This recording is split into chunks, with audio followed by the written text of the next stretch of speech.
Ladies and gentlemen, welcome to the Danvers Zoning Board of Appeals. I would start the meeting by asking you to silence or turn off all your cell phones so we're not interrupted. I'd like to take a moment just to introduce the zoning board members. Down to my right is Becky Kilborn. Tonight our acting clerk will be Jeff Sauer. Myself is John Bowner as the chair. Ken Jobin as and our alternate Corrine Doherty, who will sit in on vote on all cases tonight. Here from the Planning Division, staff member Georgia Pendergrass, and our Planning Director, Mr. David Fields. Zoning Board members, I have a set of minutes that were emailed to us, and I'd like a motion to accept them. So moved. May 23rd. For May 23rd, thank you. Any further discussion? I'll second at that. And Motion's been made and second. All those in favor? Aye. Any opposed? Okay, those minutes are passed. Folks, I'll explain the procedure because we have a few new residential cases. There is an agenda if you would like to follow along. It's on that table right there. The clerk will read your case, and then we ask you come and identify yourself up at the podium. We are on Danvers Cable, so there's a lot of people that tune in at home. Please identify yourself and your address, whether you're presenting a case or you're here to speak on public behalf. From there, once you're done presenting your case, I will turn it over to the Board of Appeals members, and they will ask questions of you. From there, we'll go out to the public and ask any audience members if they're interested in any questions. And from there, we'll bring it back to the zoning board, and you'll hear us deliberate right here in front of you. And you'll get a feel for, how the board feels on the case, and I can give you your options at that point. And I think that's it. Did I miss anything? No. With that said, Mr. Clerk, if we could get going. Thank you, Mr. Chairman. Our first continued case is 3 Scotland Road, a request for a special permit in accordance with Section 9.2 of the Danvers Zoning Bylaw to allow a 996 square foot extended family living area for 3 extended family members to an existing single-family home, request made by Charles Patch. Docket number 22-4976. There's somebody here on 3 Scotland Road. Good evening. Good evening. Charles Patch Jr., 3 Scotland Road, You can move that up if you want, help you out. Danvers, Mass. So we received an updated drawing, and thank you for getting that into us. Basically, I guess, we went through what you were looking to do last time, so kind of just give us the update on where Yes. we're at tonight. So, as I said last time, I'm looking to build a extended family living area for my parents and my handicapped brother. Basically, just trying to make the quality of their life a little easier. My father owns his own home in Revere, and it's becoming too much of a burden on him and my brother. So, we asked the board to approve the 996 square feet so that we can have 2 bedrooms, and everything be ADA compliant. There was a problem with the door in the front, so I went back to my architect, who's here today to talk to you guys too if you have any questions, and we moved it to the back of the home as suggested. And that's the only change really at this point, is you just remove the door and put it somewhere else? Yes. Okay. Is there anything else you want to add? Hi, I'm Scott Golden. I'm the architect. Hey. And so just to clarify the square footage increase from the standard 750 square feet was that it had to be enlarged enough so that all the doors were 3'0". The bathroom had to be a little bit larger. We added the half bath because it's going to be an in-law plus a brother, handicapped brother. So at first I had created a common mudroom for both the in-law entrance and the existing residence, and they would have access to each other at that point. So that's why I had placed the door here, because I felt like it was for a common area to go both. But, so we eliminated that, made a window, and placed the door here. The driveway is gonna be on this side, and access can be brought in here, and nothing on the front Okay. will show a door. Very good. And just a note, if we take out the extra bedroom and we take out the extra half bath area, it's basically 750 square feet. Okay. It's just because it's a special circumstance. Yep. Okay. Thank you. And Mr. Hatch, just to be clear, so there's actually, I believe we're looking at two additions, I would say, basically, to our standard EFLA. One is you're asking for an oversize, and the second is 3 occupants. And I just That's want to correct. check, is that That's correct? the- Yeah. Yeah. Okay. Yes. Do you have anything else you want to add? No, that's all. Very good. We're going to turn it over to the board. We'll start down there with you, Becky. I don't have any questions. Thank you. Thank you. Jeff Thank you, Mr. Chairman. I have no questions. and Ken I have no questions. and Corinne. I have no questions either. And I don't believe I do either. I think, you know, I think it's clear what we were looking for is just to remove the front door. You've gone and done that. And I believe the board, I don't believe there was any other requests from there. Anyone here from the public would like to speak on 3 Scotland Road? Hearing none, I'll come back to the board and we will deliberate. Becky? I thank you for moving the door. I did have concerns that it looked like 2 structures, 2 houses on one lot, but EFLA is allowed to be separated like that. So I appreciate your change, and I will vote for this.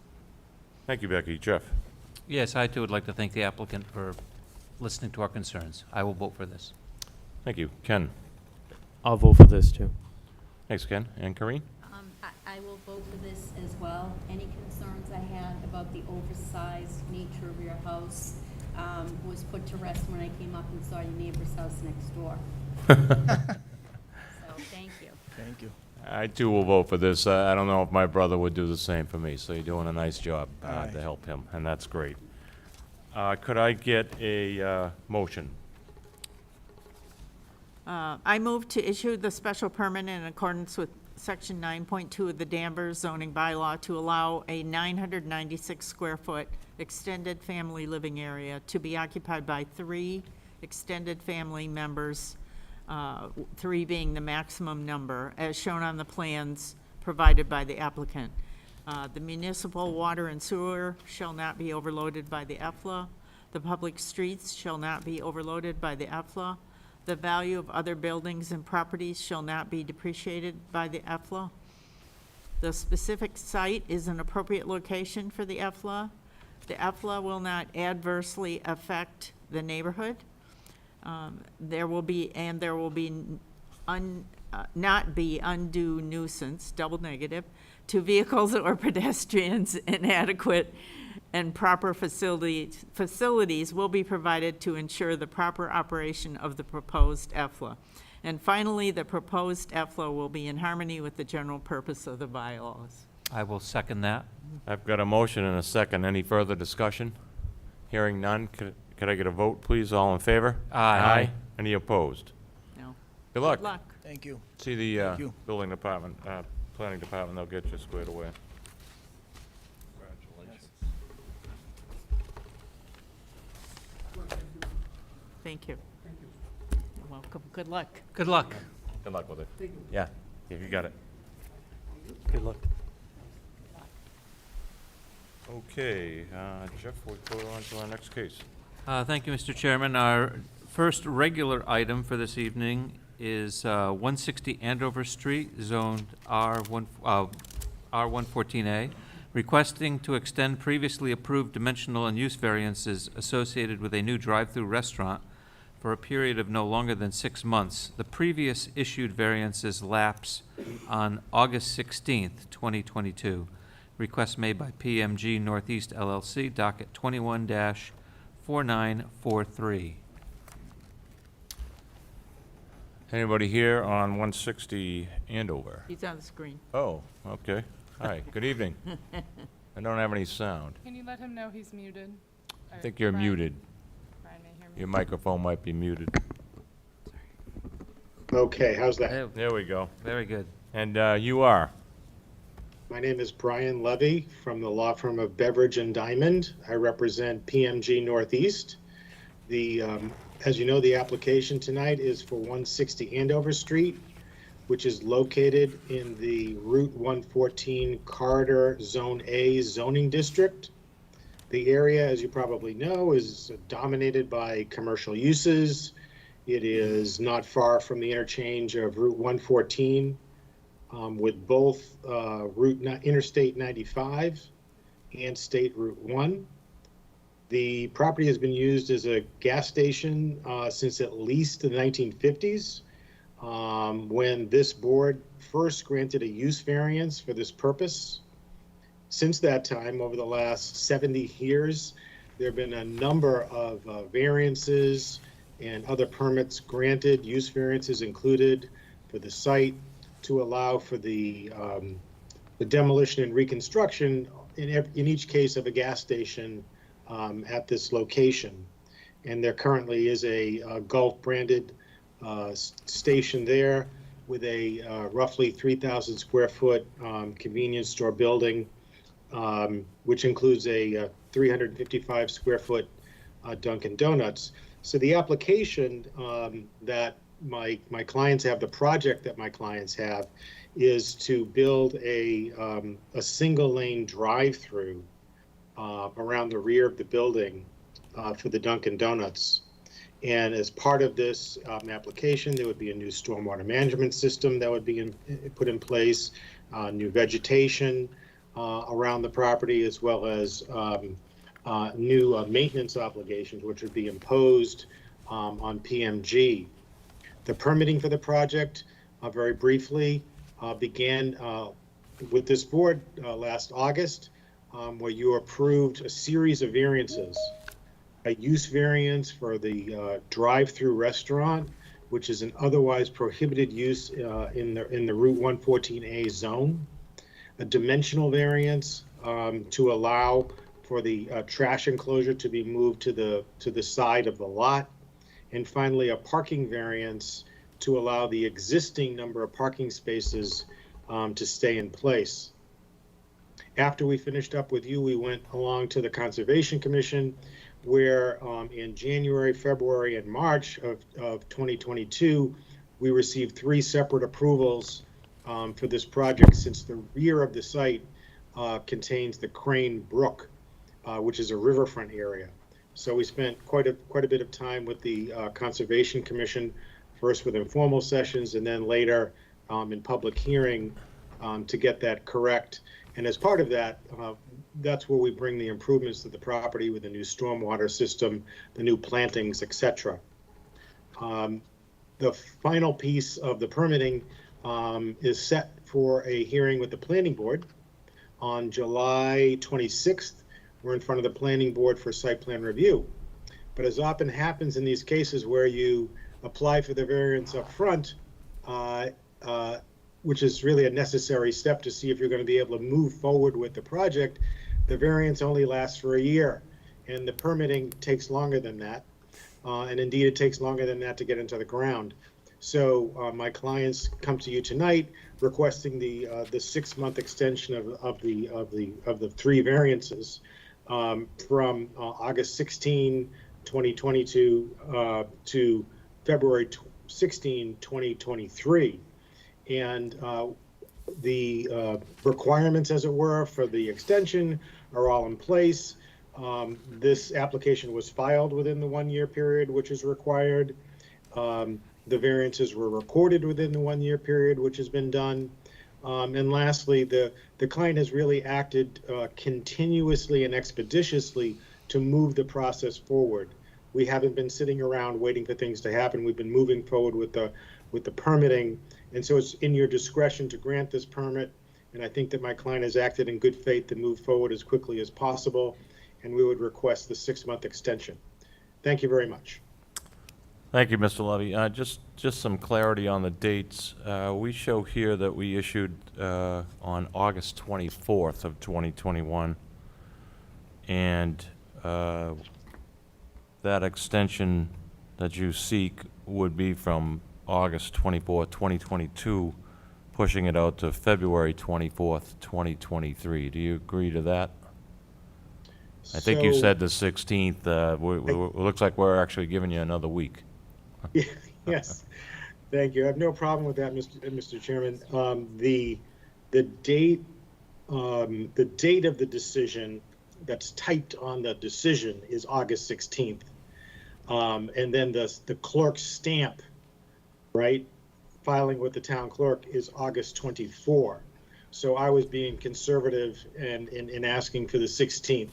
But if the board is fine with the 24th, we're fine with that as well. Okay, let me just refer to the planning division. Is that, do we care about that date? Does it need to be the 16th or the 24th? We can go with the date the clerk stamped it in. Sorry, pardon me. So that's the 24th. The 24th? Yeah. Okay. Okay, Mr. Levy, anything else to add, or is that it? No, And thank you're you. just looking to extend this by 6 months, basically? Yes. Very good. I'll start with some questions. Karine? So is the planning board your last stop for permitting or approval before you can actually begin construction? Right. Besides the building permit, yes. And the contractor's all lined up, so once you receive that last piece, you will be ready to begin construction? That I don't know. Okay. No further questions, thank you. Thank you, Karine. Ken? So there's no changes to design or anything that, what we approved before? This is just simply an extension? Correct. Okay. I have no other questions. Thank you, Ken. Jeff? I have no questions. Thank you. Thanks, Jeff. And Becky? Could I just confirm the planning board date? I thought you said July 26th, but I'm confused. Yes, they are on for the 26th of July 26th. Thank you. Of July. this year. Okay. that's the- Another month. Yes. Okay. All right. All right. And, Mr. Chairman, just, if he wants August 16th, if he feels legally he needs that date, Yeah. then we should give him that date, not force him Yeah. to take the other date. So that's just Yeah. a comment to you. We can, Yeah. well, He you can might ask be that question. trying, would you prefer the August 16th date rather than the August 24th date, just to cover any legal issues? Or which date would you prefer? Yes, if the board is comfortable with the 24th, so is the client. Okay, all right, thank you. I'm good. Okay. Thank you, and I don't have any questions. I think it was answered. There's been no changes to what we previously approved. You're just looking for an extension. I think I understand the delays. And you have one more step to go with planning. And I am a little concerned that there's not a solid date as to when this will start. So I just hope you're not going to be back here again in another 6 months. But that's for you guys to manage. Yes, my client would join you in that hope. Okay. I'll go out to the audience. Anybody here who wish to speak? Yes.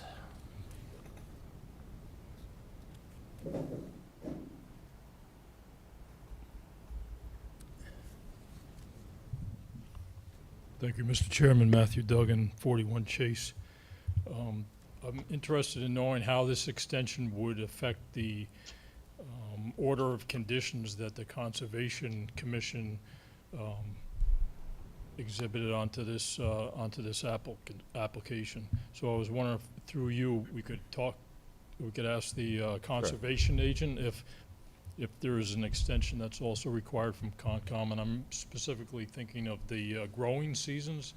There's a significant restoration order at the rear of the property where that's within the 100-foot resource area, so. Sure. Could somebody speak to that? Sure. The variance extension shouldn't really affect that. I understand what Mr. Duggan's asking about the growing season, but if this is extended through February and they get in the ground either this fall or very early next year, ideally this fall, they actually should be lined up fairly well for the next season. Is there a period of time where this project wouldn't want to move forward because of that growing season?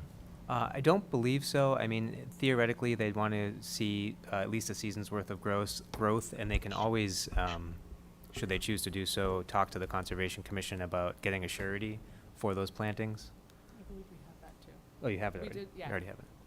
So there already is a surety in place for those plantings. Okay. Okay, all right. Thank you for the information. Yep, very good, thanks.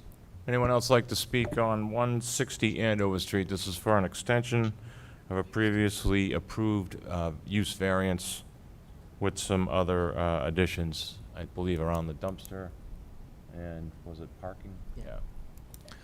Hearing none, we'll come back to the board and we will deliberate.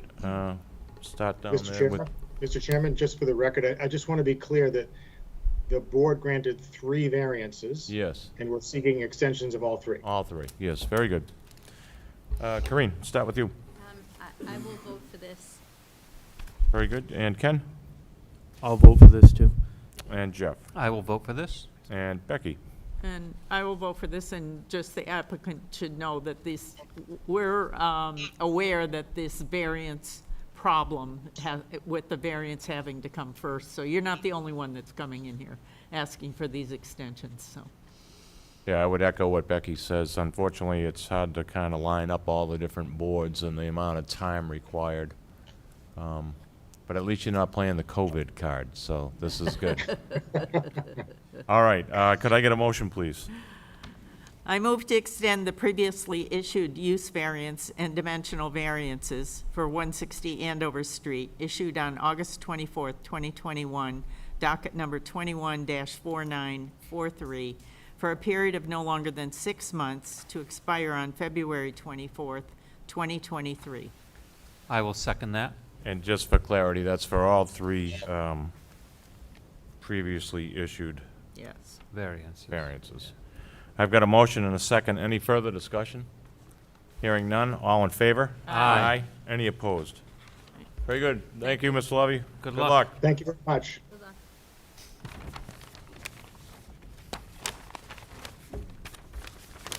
One second.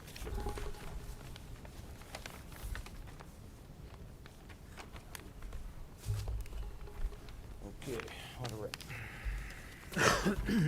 Thank you, Mr. Chairman. Our next case is 9 Salvatore Circle. That's R2, requesting a dimensional variance from Table 2 of the Danvers Zoning Bylaw to allow a new 10 by 12 shed with a front setback of 22.5 feet off Salvatore Circle where 30 feet is required. Request made by Richard Hockney, docket number 22-4979. Good evening. Evening. Tell us what you'd like to do. Well, the motivation is to get the double doors of this shed on the street side of the fence, and it will then adjoin the driveway. So the driveway will have access directly to the double doors of the shed. The justification is that I'm asking for 22.5 feet. The general setback for all of the dwellings in the Salvatore Circle area is 20 feet.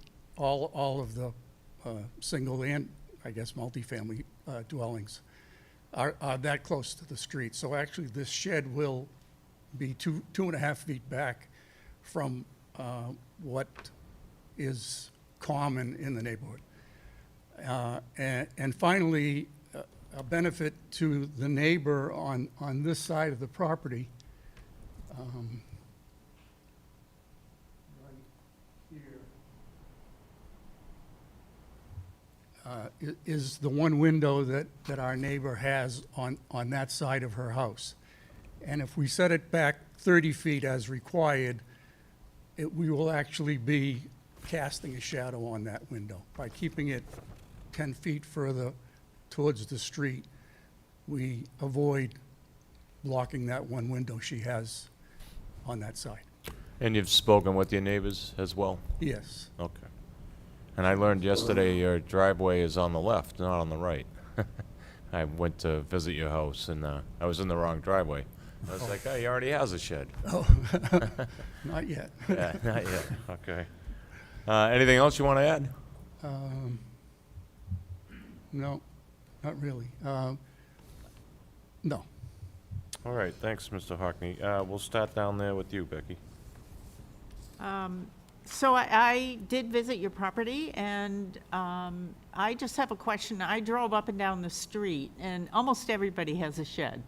And all the sheds line up with the back of the houses. So the front of the shed is in the same line as the back of the house, at number 3, number 5, number 7, and I think 11 even.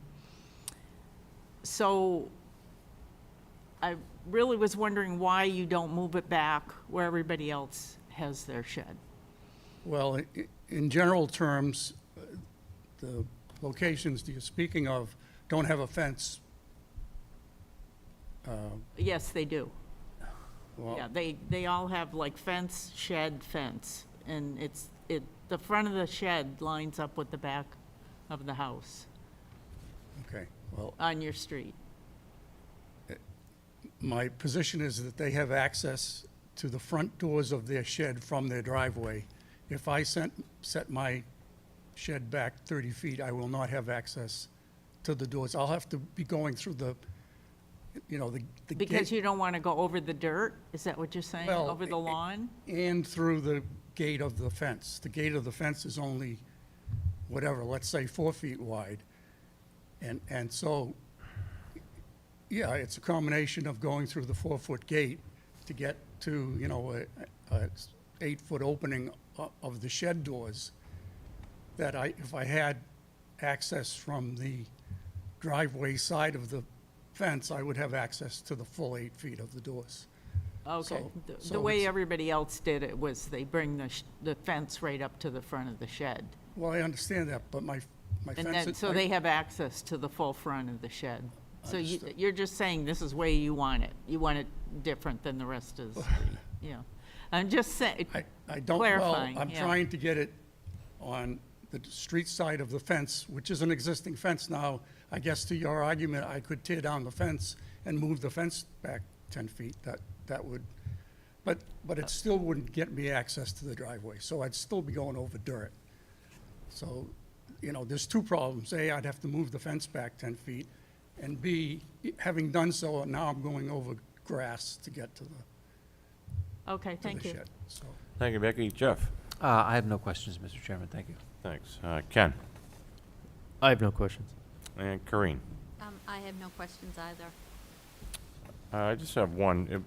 Do we know the height of this new shed, the proposed shed? It's 10 feet 10 feet high. And that's at the peak or the midline to the roof? peak. Peak. Okay.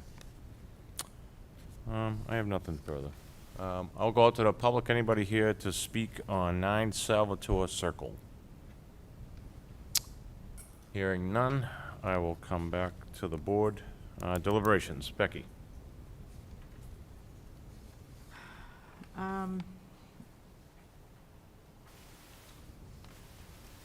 I'll approve this, but to me, it seems like it's in the front yard.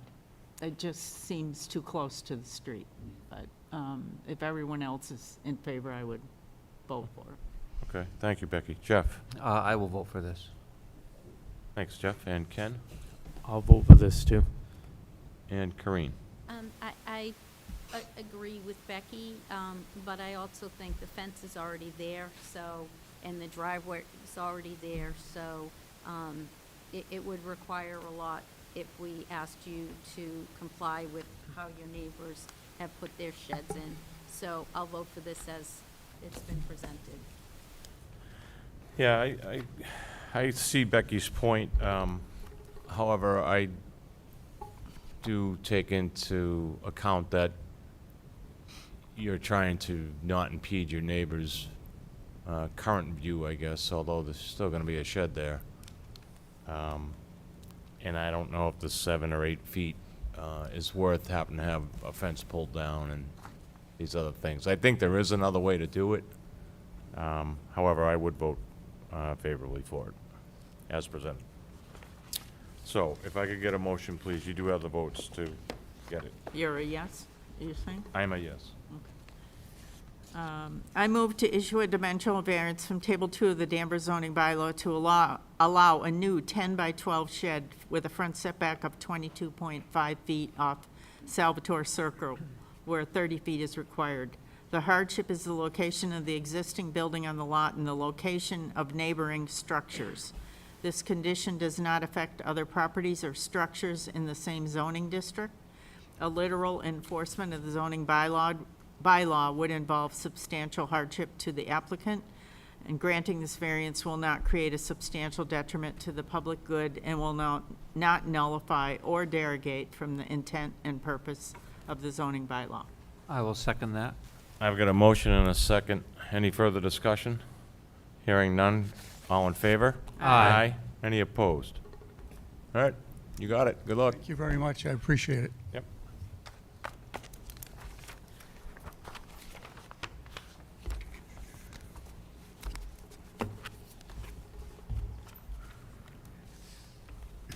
Okay. Mr. Clerk, if we could. Thank you, Mr. Chairman. Our next case is 38 North Belgian Road. It's the R2 district, requesting a dimensional variance from Table 2 of the Danvers zoning bylaw to allow a new 16 by 24 garage with a side setback of 3.5 feet where 15 is required. Request is made by William J. and Nancy J. Libby, docket 22-4980. Hi, good evening. Good evening. I'm Bill and Nancy Libby from 38 North Belgian Road. Tell us what you'd like to do. I'd like to put a 16 by 24 workshop garage in the yard. And I that's have a about few that's about it. hobbies that I like working on. Number one, of course, is the most important, is keeping my lovely wife happy. By getting you out of the house? Other than that, I think I'm doing good so far. If you Other could, than that, Mr. Libby, just a little more to the mic so we can hear you at cable. And other than that, I work on motorcycles. I like working on my motorcycles. And in my retirement, I like rebuilding them. I buy old motorcycles and restore them. So the existing garage, we have a garage door, but essentially it's the mechanical room for the house. You know, everything's out there, the boiler, the hot water tank, the oil storage tank, electrical, everything else, the laundry room and all that. So, you know, essentially I have maybe a 8 by 10 working space that I could actually do something. So I'm looking in our retirement now that we get to do the things we love to do. I'm looking to get some more room so I can put all my motorcycle stuff in one spot instead of having it scattered around the house. Okay, is that about it? That's pretty much it. Okay. What's the size of your existing garage currently? It's 200 square feet. 200? 200 is the standard size garage from whatever, 1955, 65 in our neighborhood. And I didn't go on your property, I just looked at it from the front, but am I correct to assume there's 2 sheds currently in the backyard? There's a existing, it shows the existing shed there right behind the proposed garage. And that's the one you'll remove? Yeah, that's kind of the old college shed Mm-hmm. that we used to store all the stuff from our 3 children when they went to college, back and forth from semester to semester. Yeah. And that will be disassembled and repurposed for workbenches or whatever because of the price of lumber, obviously. Okay, yard sale time. Yeah. Yeah, it's too. Well, I finally got rid of all their stuff or whatever they. Okay, if you don't have anything else to add, I'll turn it over to the board for questions. That's all I got. Kareem, we'll start down there with you. I do have several questions. First of all, so this is actually a second detached garage that you propose to put in? This is not attached. That's not attached. That Right, I Proposed said- garage is not attached. Right, this one's detached. Detached. Oh, Not detached. I'm attached. sorry. And I see it's 16 by 24. On here, it says, on what you filled out or completed, it says 3 feet 6 inches from the overhang to the side setback. Correct. And on the plan, it says 3.5. 3.5 is 3 feet 6 inches. I mean, yeah, right, but 3.5, 3.5 feet. In other words, 0.5, a half a foot. okay, It's actually 6 inches. okay, all Or right. it means the same thing, whether Okay. you're talking feet, inches, or I wasn't. fractions. I wasn't sure if you were trying to make an offset for the overhang that's going to be around the shed. Oh, no. Okay. And the shed that's in the back is there and it's going to stay there? Yes, Okay, yes, there's a permit for that one. okay. Okay, I don't have any other questions, thank you. Thanks, Kareem. Ken? So, looking at it from the street, looking at your house, I thought on the left side you had a garage. What was It that? does not look, I thought I was looking at the right Oh, property. There's a fence, it's in the yard. Here, perpendicular to the other fence over here. This is the backyard, this is the front. So it's actually 35 feet from the sidewalk to this fence and another 35, 40 feet to the front of the garage. So this is in the backyard. The front fence actually goes like that, right across to the front corner of the house. Okay, and that's not built yet, or is it built? The proposed garage, is that built? Not built yet. Not built? I thought I saw a garage right next to your house. So in the driveway, you just have an empty driveway that goes, There's a garage door right here. okay, It's the original, that's what I saw. whatever, 19. So that's really close to, that's the same setback, pretty much, right? I mean, your house is, on that side is 4.9. All right, and then, That was what I was trying to ask too. So you want to actually have 2 garages, one that's part of the property now that you're not using, you're using it for laundry and other things, and the second one that you propose is the one that you want to put in the back. The one I'm proposing is the one I want to put in the back. Okay. The other one is, you call it a garage because obviously it has an 8-foot garage door. Right, So whether you can actually use it for a garage is the question. okay, all right, we just wanted to make sure we Yep. were in Yeah. front of the right house. yeah, it looked Thank like. you. So it's very tight in there. I see the properties are very packed and It stuff, is. so I see what you're trying to do. All right, I have no other Kind of on questions. the inside of Oh. Swooping Corner on 38, on North Belgian Road, so, Yep, you know, they cut the property like a piece of pie originally. Everybody else has got big rectangular lots on both sides of us, or whatever. It's our house and the one on 36 next to us that have been cut like a piece of pie to make the corner. yeah. I saw that. All right, thank you. Thanks, Ken. Jeff? I have no questions, Mr. Chairman. Thanks, Jeff. Becky? So the setback on that side of the house is 15 feet. So you're supposed to be 15 feet back from the lot line. Correct. I realize that you have difficulty with that, but did you try to get it any further over? Is it possible I to? put it 15 feet from the side over there. It'll be pretty much on the patio. Okay, or make the Because of the garage way the- smaller? Way the lot goes, like a piece of pie, if you start measuring Yeah. 15 feet off of both sides, there's really no place but on the patio you could actually put it without some sort of relief. The corner of the patio in between, split the difference between the fence so I can access the garage. Yeah, Once the only place that makes common sense to actually use the garage, I can extend the patio over, so I can walk out the back door, just walk across the patio and use the garage. Walk into the garage from the side door. okay. Do you intend to put another driveway on that other side of the house? That's a To great get to the question. garage? That's a great question. I'm not putting a hot top driveway in because obviously it's 80 feet. And it would be pretty ugly. So there's a product out there, it's called Tough Track. And what it is you would take, let's say you were gonna put a driveway all the way out to the sidewalk.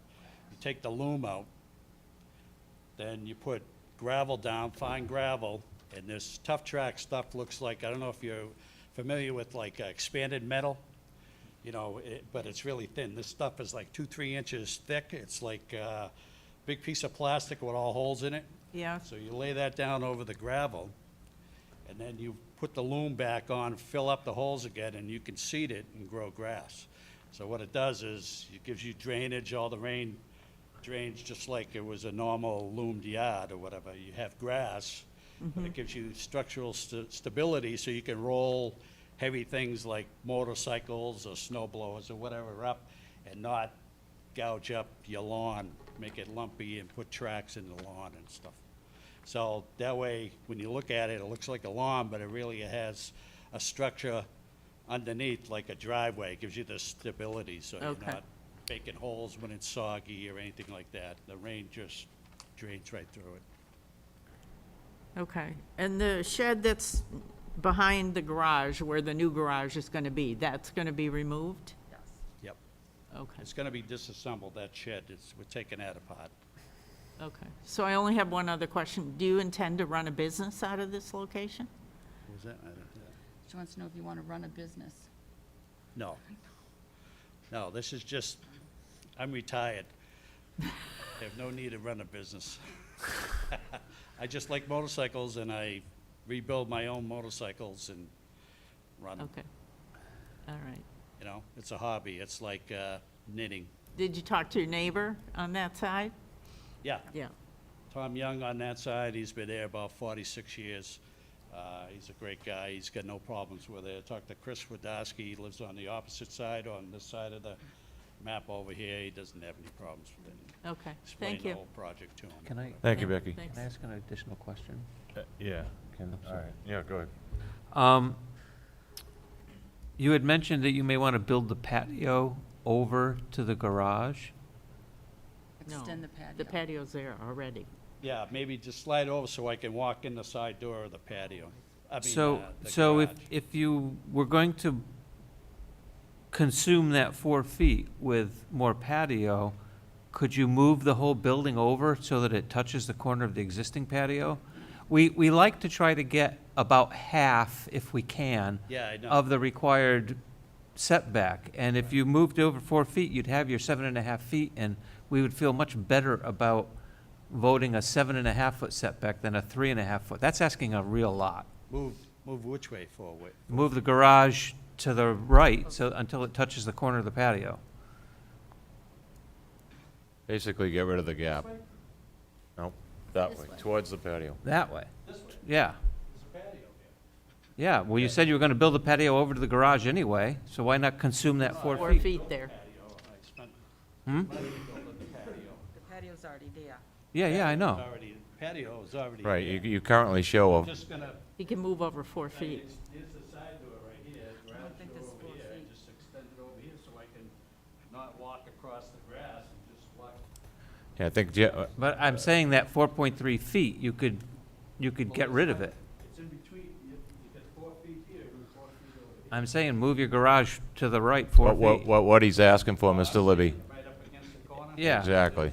There's electrical, underground electrical that goes out here because there's a hot tub over here. Uh, We have the underground garage. All right. Mr. Chair? Thank you, Mr. Chairman. You're welcome. Mr. Libby, Mr. Chair? Yeah, Yeah. Oh, sorry, just to Jeff's point on that too, it may put that front corner closer than 10 feet to the dwelling, which is prohibited by building code, if it goes to the. So right. that 13 kind of has to If stay. it would be awfully close to 10. Yeah. Yeah, Okay, thank you. Mr. Libby, so you mentioned the type of driveway you would lay down. Would you be looking for an additional curb cut off of North Belgian No. for access? No. Well, how would you drive into that driveway, over the curb? I just roll the motorcycle up the sidewalk. I can bump up the small curbstone to get up there. I Okay. don't want to cut essentially, I don't really need a hot top driveway or a cut into the street. All that's going in and out of there is motorcycles. Okay, And I can bump them up over the curb or roll them off the curb onto the street. We're not driving cars, none of that. well, and just for clarification, so what this board approves stays with the life of the property. So although you're gonna use it for motorcycles, when we're all gone, the next person might wanna drive cars in there. So we try to kind of, look at all angles of this, because what we approve is forever, right? It's not just for you, the current I don't plan owner. on leaving anytime soon. You will, sooner or later. Well, let's hope not, and then you can enjoy your retirement. All right, let me, I additional actually- questions? I Yeah, have one more question. yeah, go ahead, Kareem. I didn't notice when I went out to visit your site, if that fence has a gate, is there a gate in the fence? Yep. So you don't have to include a gate or take the fence down? You'll keep the fence up and you can just use the gate for access? Fence is there, has a double 3-foot gate, it's like a 6-foot gate Okay, into the yard. okay. Okay, that was my only other question, thank you. Yep, thanks. And so what's this? 16 by 24. A lot. So, Mr. Libby, did you consider, I know you said you're working in a small space in your current 200-square-foot garage. Did you consider maybe making this garage slightly smaller to help us with that setback? Again, I think to Jeff's point, you're asking for a 3.5-foot setback, which, again, your current neighbor's good with. The next neighbor may not be so good with. Have you considered a smaller side garage, maybe 12-foot in width? And that picks up the 4 feet we're looking for. Yeah, I couldn't tell you right now, I'd settle on a 12-foot garage. I really prefer the 16. Be able to get the bikes in there that I own, and plus any future bikes that I buy, a decent-sized workshop where I can actually do something, Okay, well, it's just a question. Like I said, that's what we're here to do. We're here to ask them. Yeah, Okay, any other further? bigger than my living room, that I can work in. I'm sure your wife doesn't want it in the living She room. loves me. Yeah. Well, that's why she's here with you. Either that or you're taking her out to dinner. Any additional questions from the board? Hearing none, I'll go out to the audience. Anybody here to speak on 38 North Belgian Road? Yeah, we'll start with you, Mr. Duggan. Go ahead.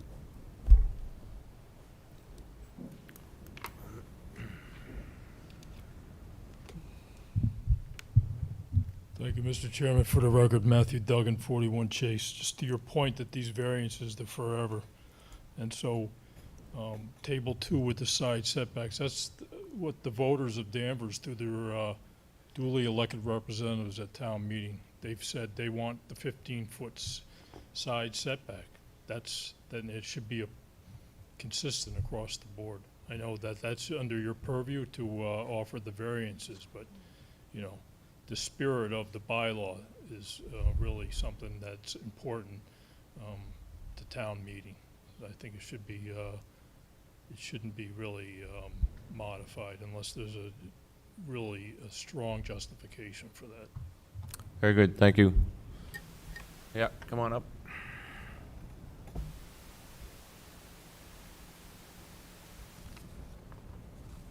Hi, my name's Clifford Gast. I live on the backside of their property at 31 North Shetland. I also applied for a variance last year. You did grant me the 7.5 feet from the side. I just feel that 3.5 feet is really close to the property line. So, and I wanted clarification as to where his proposed garage was gonna be placed. So I don't know if you remember me. I did apply, Georgia, we've dealt with you, and my contractor, Nathan, has dealt with you in the, the last, unfortunately, it took a year to do my project. So I'm just a little concerned about the 3.5 feet. Like I said, I was denied the larger size garage that I wanted to do. You did grant me a different size garage.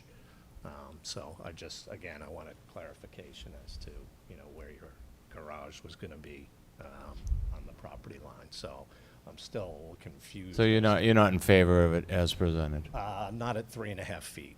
Very good. Thank you. Yeah. Anybody else here on 38 North Belgian? Yep.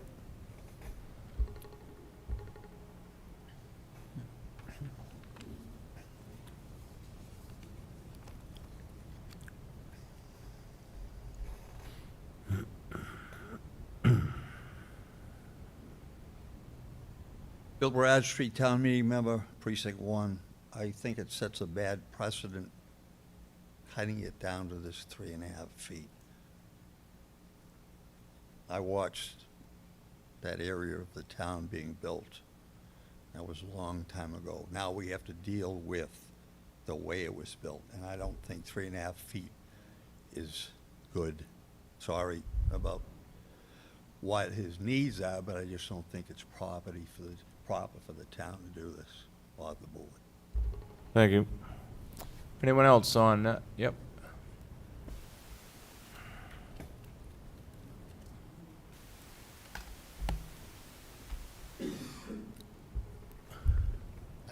My name is Sylvan DeMarco. I live directly behind them. I'm at 33 North Shetland. And I have no problem. I have the shed blocking me. But the 3.5, the same thing. 3.5 is a little too little. A little too tight for you. Yeah, my neighbor was denied to go that close. So I don't see why they should be allowed to. 7.5, no problem. I have no problem for them putting a garage in the back. No problem at all with that. So it's just the 3.5. Even their neighbor, your neighbor next door, they have the vine. They have a shed and they have a vine right behind the shed. And the shed is real close to my fence. The vine is overgrowing, everything, nobody's taking care of it. So I figured if it's 3.5 feet, nobody's gonna go behind and take care of it. I'm thinking about the other neighbors too, so. Very good. Thank you. Anyone else?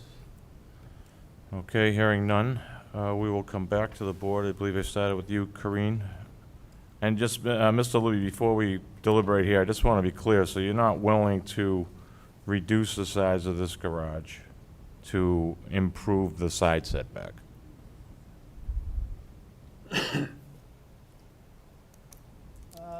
Yeah, I'm willing. I will go about a couple feet. Okay, well, it's going to be up to you to tell us what you exactly would like to do, because we have to deal in the exact world. Because what we, again, back to what I referenced earlier, what we approve is here forever. Let him hear the comments. Yeah, we'll give you our comments. If it's too small, it's. Oh, hold up, we'll give you our comments, and then we can discuss after that. We'll start with you, Corrine. I would vote for this if you reduce it to 12 by 24. That way you would have 7.5 feet and you would be halfway. I would also put some sort of a prohibition about using this for anything other than recreational purposes, because it is detached, it's in the back, behind a fence, and, you might not want to use it for any type of business purposes, but someone purchasing it after you might. So those would be my 2 conditions. Thank you, Corrine. And Ken? I would vote for this, I think, as is. I think proximity to the patio, and you have the electrical there, it doesn't make sense. You can't move it over to the right. And if you're going to build a garage for the purposes that you're building it. I think you really need some space to work, and you got a couple motorcycles. The residence behind you, I think you meet the rear setback, and to the side, everything is really packed in on the other side of the fence, I believe, as well. So, I mean, it's just really like you said, the pie shape there. I think you're really limited. And I think if you're gonna do it, you might as well do it when you can actually use it. And I do like the, how you're gonna lay down that tough track. I think that's pretty neat. So you won't need to put in a driveway and stuff. So I think I would vote for that, like that. Thank you, Ken. Jeff? I will not vote for this the way it is presented. I really think we need to get a lot closer to that 7.5 feet. I still think he could move the building to the right a certain amount, maybe 2 feet, and maybe shave 2 feet to get your 4, or maybe move it 3 feet and shave 1 foot to get your 4. But I will not vote for this as presented. It's too tight to the lot line. Very good, thank you. Becky? And I also will not vote for this as presented. I think that you're going to have to do a lot of electrical work anyway once you build the garage. So I don't see the underground utility as really being a problem, because you could just move that and push the shed over the 4 feet toward the patio. I'm not trying to design your plan, but it seems like you're going to have to do electrical anyway. The other thing is there's a lot of room in the back. I mean, just push it back further and you'll have your full-size building. So I know it's farther from the street, but I won't vote for this the way as presented. Thanks, Becky. And Mr. Louis, I think, you know, one of the things we look at is the hardship. I think you're creating your own hardship here. I think you do have options. By your own admission, this isn't going to be used for motor vehicles. With that said, you know, do you need something 16 foot wide? I get it, you want space, but I think this could be smaller. And to Jeff's point, I think you could sheet over a little more to the deck and maybe kind of meet halfway there, and a little smaller garage. I think we could get there, but currently, right now, and again, sometimes, and I understand your existing lot is a pie wedge here, and it's only 93 or 9,400 square foot, but sometimes it's too much for one spot. So I think you have some options. You don't have the votes currently to pass it as presented. However, I think you do have some options. So what would you like to do? You can continue it and kick it around some more, and we could. I think I'll go back and maybe we'll redesign, maybe not. So. Well, again, I think, you know, a foot I can't more. give you you know, I don't want to give you a number right now. No, I get it, and we're not looking for that. But I'm just telling you right now, if we were to vote on it, you wouldn't get it. You'd be denied, and you couldn't come back before us for 2 years. I think I'll go back if we did. So you want to continue it? Yeah. All right, we're now on our monthly schedule, and our next July 25th. agenda meeting is July 23rd, so it's about a month from now. Is that enough time, or the next one after that would be in August? Yeah, that's plenty. It's July 25th. Sorry, thank you. Thank I you. need better glasses. I can read your plan, though. So you're clear on the input from this board, and I think you can work with the planning department if, we would need new drawings submitted the Tuesday prior. I believe it's a little bit sooner than that, but I'll talk to Mr. Libby tomorrow. Yeah, so we just understand, our meeting night is the 25th, but in order for the board to be able to review your new layout, we need it about a week ahead of that. Yep. Okay, so could I get a motion to continue this? Mr. Chairman, I make a motion that we continue this case till our meeting of July 25th. Second. And I have a second. Any further discussion? Hearing none? All in favor? Aye. Aye. Any opposed? All right, we'll see you July 25th. Yep.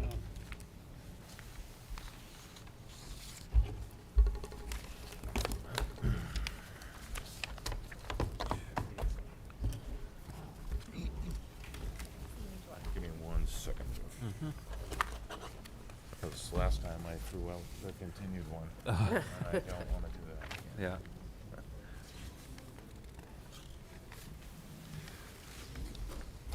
Okay. All right, here we go. Ready? Yes, go ahead.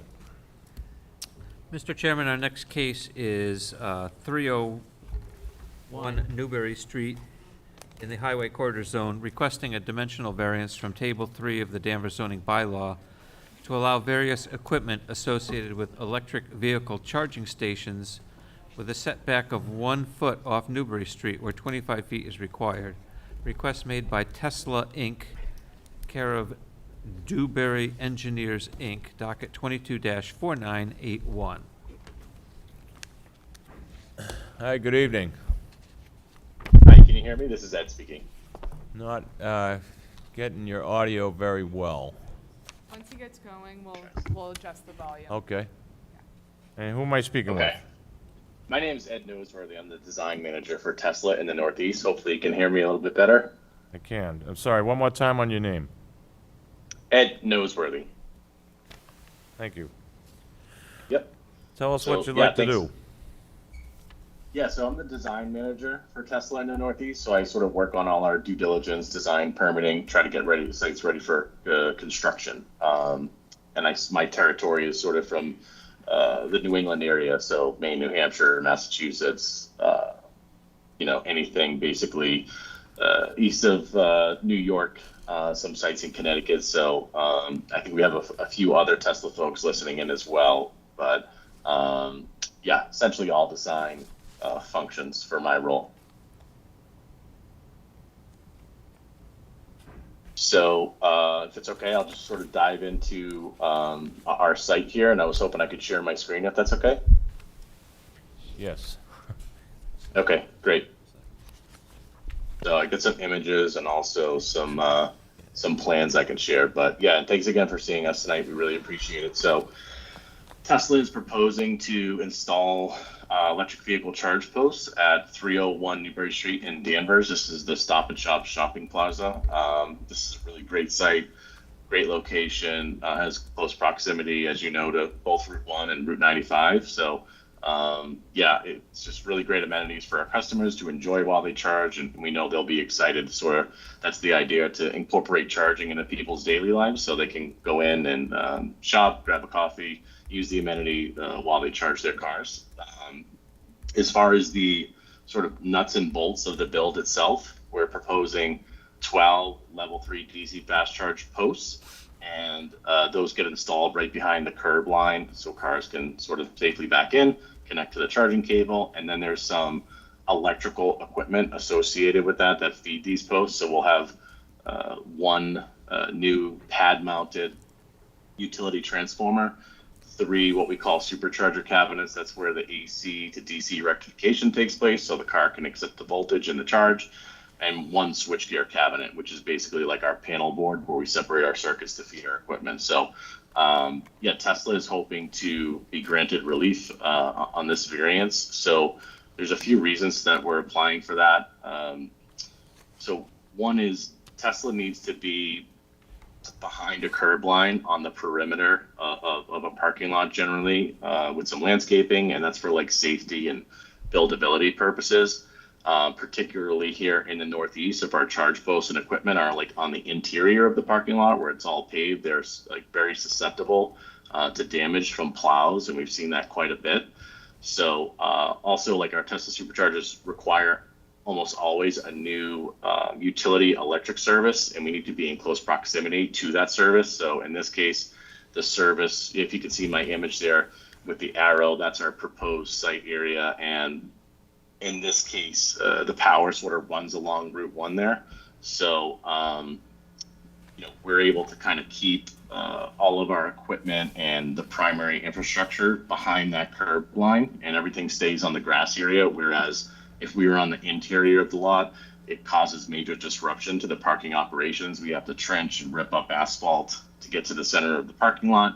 And then, of course, if anything were to go wrong with that underground infrastructure in the future, you're talking about having to go back, cause the major disruption all over again, rip up the parking lot, try to get down to the conduit. So this way, sort of all of the electrical primary infrastructure is safely located at the back of the property and kind of out of harm's way.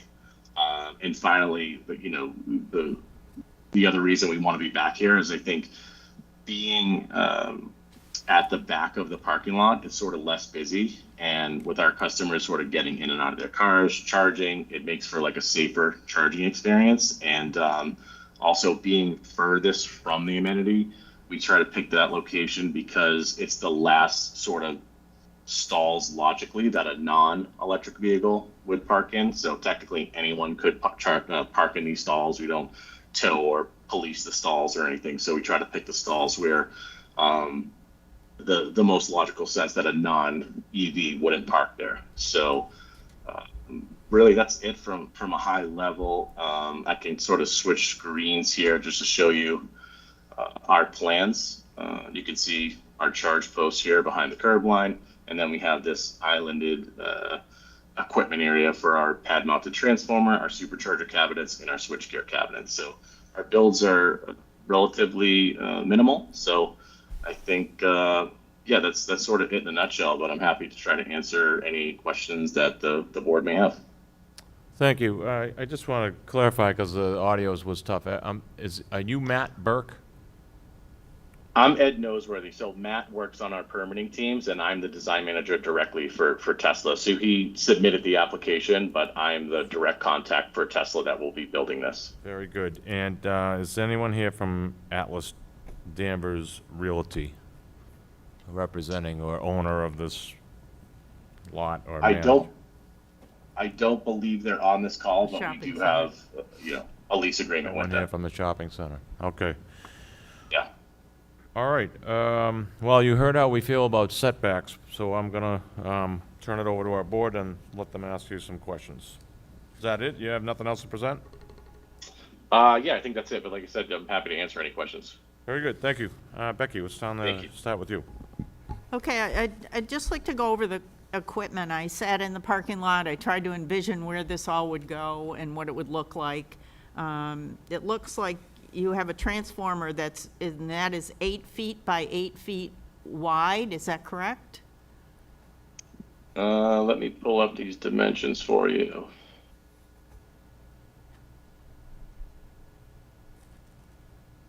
It's very hard to read the plans, and the print is tiny. Yeah, the font's not made for these eyes.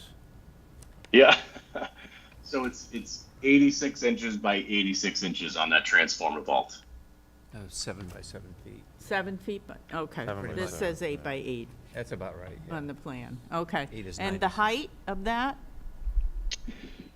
Yeah, that's a good question. It's funny, we don't work with this. It's a local municipality here, so I don't have the height dimension, but typically these pad mount transformers for most utilities are similar, so it's probably about 5 to 6 feet tall. 5 to 6 feet, okay. Yep. It's a big cube. And then you have 3 superchargers, and what is the height of those? Yep, those are about 7 feet tall. 7 feet. And then you have charging posts. What's the height of those? Yep, so the charge posts that are behind the curb line where the car is physically connected and charged, those are about 5.5 feet tall. Okay. Okay, so this is called Tesla charging stations. So can only Teslas charge at these stations, or any vehicle, any electric vehicle?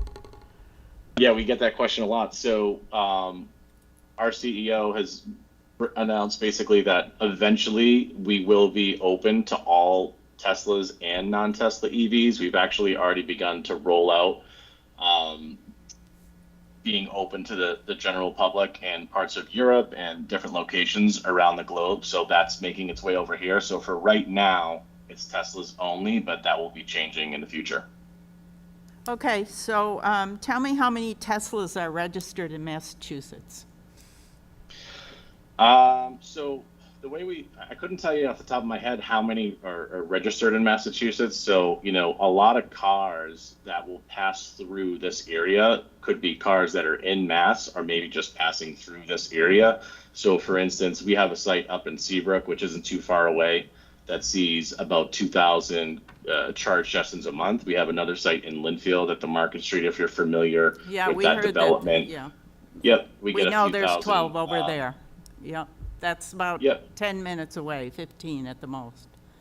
Exactly. So we see a few thousand charge sessions a month there as well. I was actually there on Saturday night with my wife, and the station was full. So the reason for sort of building this site is to help relieve that congestion from those two sites, which can be congested, particularly on weekends like this upcoming one, holiday weekends, that are generally prone to heavy travel.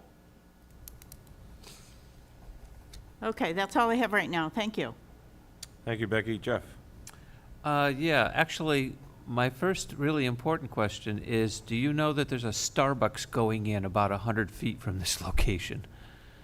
We do, yeah. So we worked with the property owners on that, and we picked this location specifically to make sure we were sort of clear of any of their development plans or drive-throughs or anything of that nature, which is sort of why we moved in this direction as far as possible, basically. Yeah, because we approved that plan last month, and yeah.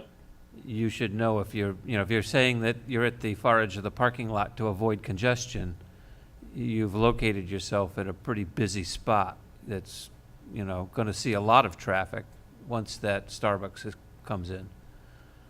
Yeah, it's sort of a funky property line that cuts across.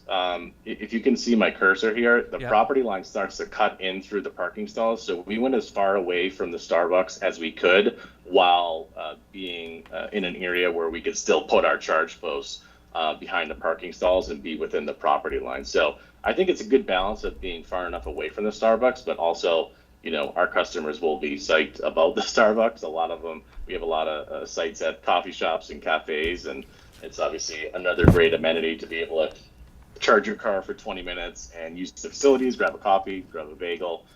So I think we want to be far, but not too far. Okay, and one other question, since I don't own an EV.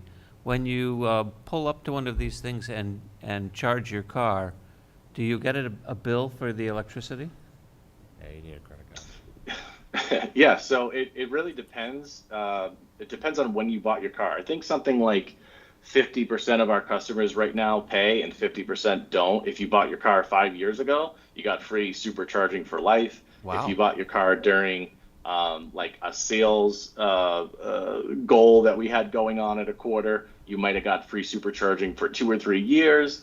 And that helped us sell some cars, added some sales levers. So some pay, some don't. The good thing is it's all like really seamless transaction.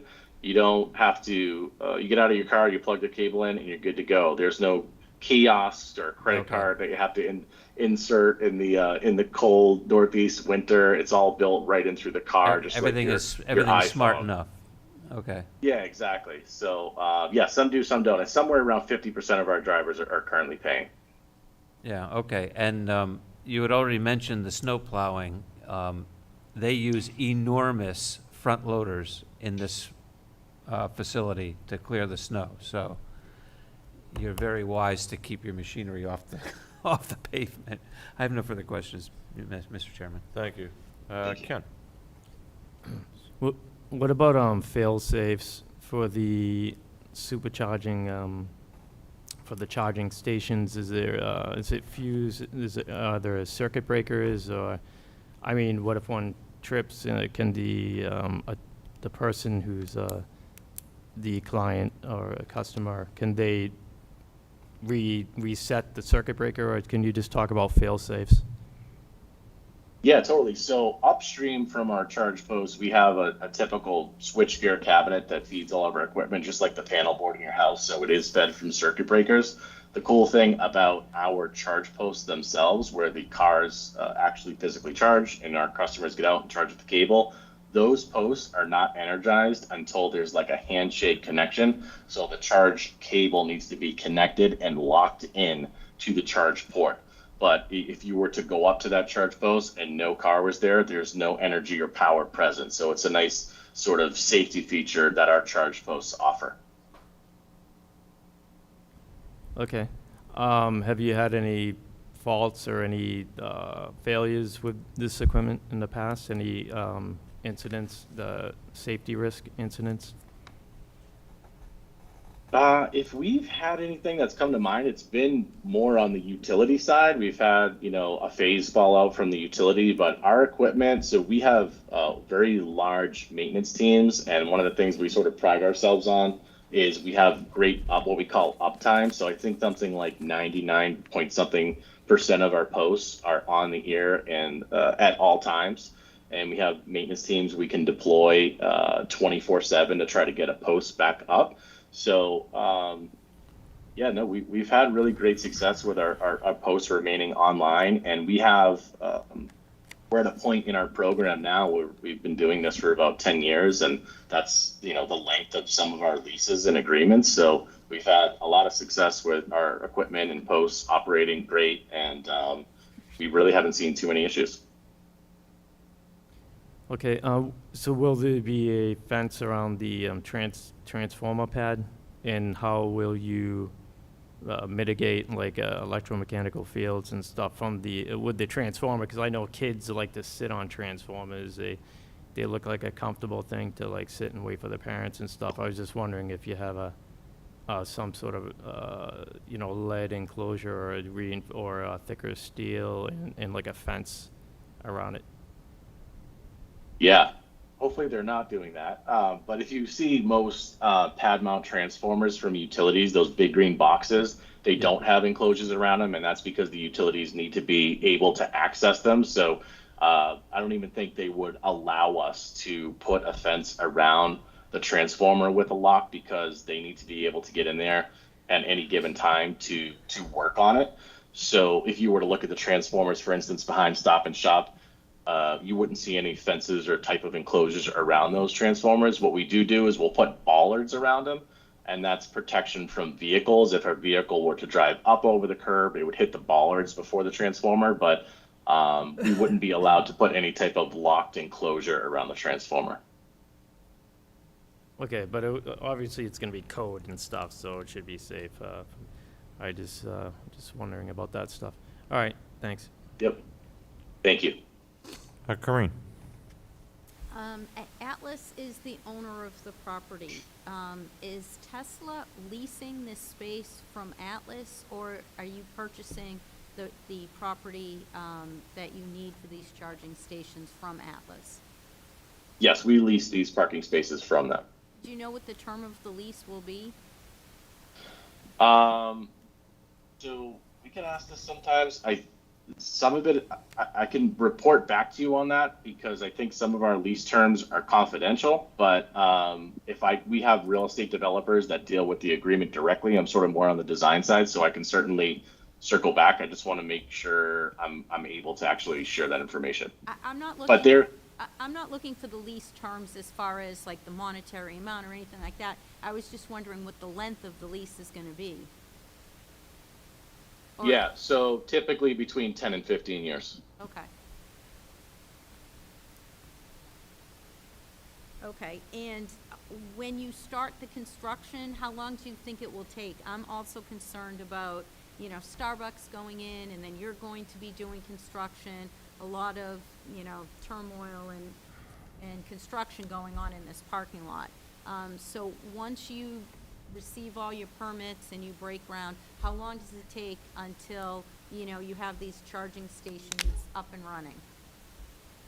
Yeah, so that's another great thing. We have preferred contractors that we use up in this area, and they've been building these sites for a long time, and we can build them very quickly, particularly a site like this where everything's in close proximity. And typically something like this, the general timeline is about 4 weeks. So we're usually in and out in 4 weeks, and then we might be waiting a few days for the utility to energize us. But all the major construction is done and sort of back to existing conditions very quickly, hopefully 30 days. Okay, and I'm sure Atlas is going to work with both Tesla and Starbucks to make sure that this is a smooth construction project. Yes, exactly. We're hoping to be in and out before they even break ground. Okay, thank you. Thank you. Corinne. This is David. I wanted to go out to you guys on a couple of things. One, I'm kind of surprised Atlas is not here. Were they expected to be here, or? I mean, typically, when we get an application, you know, the property owner or manager is present. They provided the author. I'm going out to planning department. Hold on one second.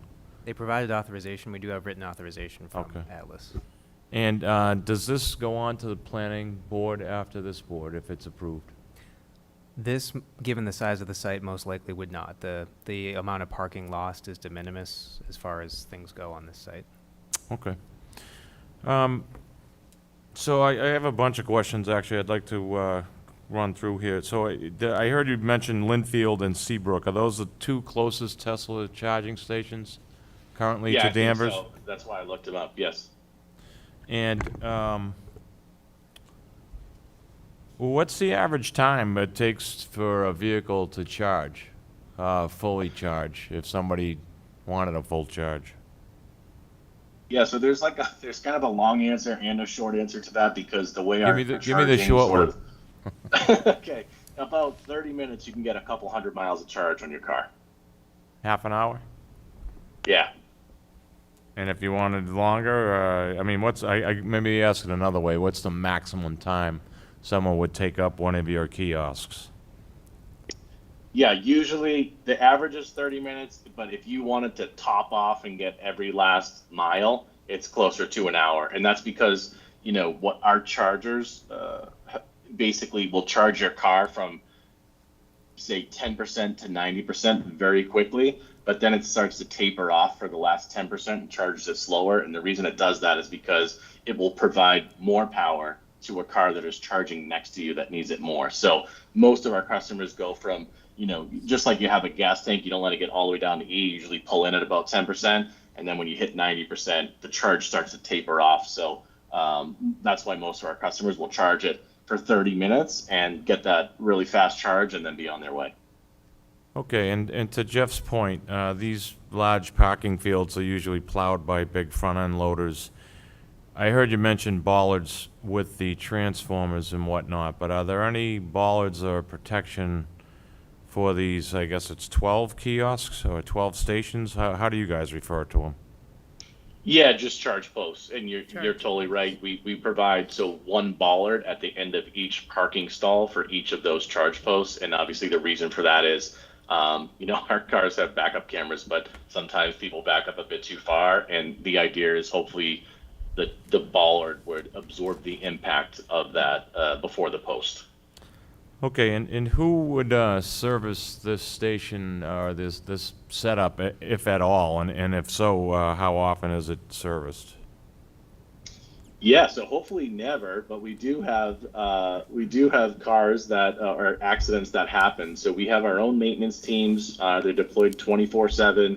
These charge posts are super important. They're monitored at all times. We know right when they go down. We deploy teams within 24 hours to get them out and back online if needed, or even to just fix a bollard to make sure that the bollard is still suitable and still protecting the post. So, but you know, like I said earlier, we have like something like an over a 99% uptime rate on our posts. So we pride ourselves in that, and our maintenance teams are really great in making sure that we're maintaining that uptime on all posts across the globe, not just, you know, in the Northeast here. All right, and these posts, I believe they're lit, and are they lit 24/7? So they just have a small Tesla logo that is lit. So the posts themselves aren't lit, but we don't require any major lighting or anything like that, only because the UI system within the car gives you turn-by-turn directions. So obviously we want people to know our chargers are there, but the car will direct itself directly So the to car where will they drive are by the itself GPS right there. report. That's what I'm It looking can. for. Then I can sleep in the back seat. Is there any kind of signage associated with this, except what you just described? Yeah, we have low profile 12-inch signs at the end of each stall. So we use that bollard that I just referenced as like a dual purpose. So we have the bollard to protect the post, and then we have a small sign that comes up out of that bollard in the center of the stall. Well, let me go out to the planning department again. So wouldn't this require a sign variance? Sign variance? Sorry, a sign application. Yeah, it would need to, the whole thing needs to get multiple building permits, for sure, yeah. So they couldn't put these signs up without Is it that. 12 by 18? Oh, they are, Okay. that's part of what they submitted? So That's them right there. Under this application, they don't need any variances from the sign provisions for their standard. Okay, so It's they similar fit- to like they a hard. meet, they meet our bylaw with what Exactly. they're proposing, okay. Okay, and then the $1 million question is why 1 foot? It's 25-foot setback there, why can't we come back some? I understand the so- mounting of the transformers on the grassy knoll there, but why can't we come outside this 1 foot? Yeah, so if you look at sort of, and again, just to give you like an overhead view, so we need to be on the perimeter. Anywhere along this perimeter will technically be within the setback. So what we did was we tried to get to a point where we would have the least amount of impact on it. I know it seems like a lot, but this line here, I'll try to like highlight it if you can see my screen. This is the property line. So we alluded to this earlier, but the Starbucks is being built to the south of our stalls, and we wanted to make sure our stalls were far enough away from that Starbucks so nothing is conflicting. But we also went as far north as we could without going beyond the property line. So because it's a funky property line where it kind of cuts through these parking stalls, in order to just be behind the curb line, this is really the only place we could put it to be within the property line with our posts. So we are within that setback no matter where we go, but we wanted to naturally make sure that we were on our property owner's parcel. Yeah, see, the spaces above are actually There are, over the there line. are Yeah. spaces that Exactly. already So we couldn't exist. go here. We wouldn't even be within the property line. See, they Yeah. go They're over. already there. Yeah. Yeah, but they go over the property. So, and I think I heard you mention, kind of your marketing pitch is that someone plugs their vehicle in and goes shopping. This is quite a large parking plaza, so you envision people will charge their car there and then walk in what seems to me to be about a half mile over to the stores. I mean, I They could, got a half an hour to make it there, so. but that, I mean, Right. I'm just thinking in the winter and times like this, is this, are we certain about this location and that it will work? Not that Yeah, and that's what we're I here can for, tell you, but. I drive a market car that they provide us, a Tesla, and I go charge at the Linfield site all the time, and that is much further away from the amenities than this site is, and I'm always getting out to go to the Starbucks, the Panera, while I'm waiting, and I can tell you a lot of our customers do the same, and they also prefer, again, we sort of want to be in this location because what happens is if we try to go any closer, because we don't tow cars, we don't police our stalls, we find that non-EVs will park in those stalls, and now someone's showing up to charge and they can't while someone else is charging for an hour. So we like to find that balance of being close enough to the amenity but far enough away where these are the last logical stalls that people will park in unless it's insanely busy there. So our customers actually prefer this as well, because the flip side of that coin is they pull in, they're on E, and now they can't charge because we're in more high priority stalls. Okay. All right. I actually have a couple more Yep, questions. I think that's all I had. Corinne, go ahead. When people purchase Teslas and any electric vehicle, they have a home charging station, correct? Yeah, so 80% of the charging our customers do is still at home. So really, this is for people with long distance traveling, or maybe they just want to top off while they're out at work for the day. But 80% of the charging is done at home. You go home, plug your car in, just like you do your phone. And ideally, you barely need to use these superchargers because your car is always full from being parked at home, unless you're driving 400 miles that day to, wherever, up to Maine or something. So you're right. So most of the people who use these like location charging sites are people that are traveling long distance, and like you said, they're coming from New York or New Jersey or somewhere, and they're driving up to Maine for vacation. So they're really transient people who are coming through our town to charge because your devices in the car are telling them to come to this parking, facility. And they could be there all hours of the day and night, correct? You could have people in there at 3 in the morning charging, right?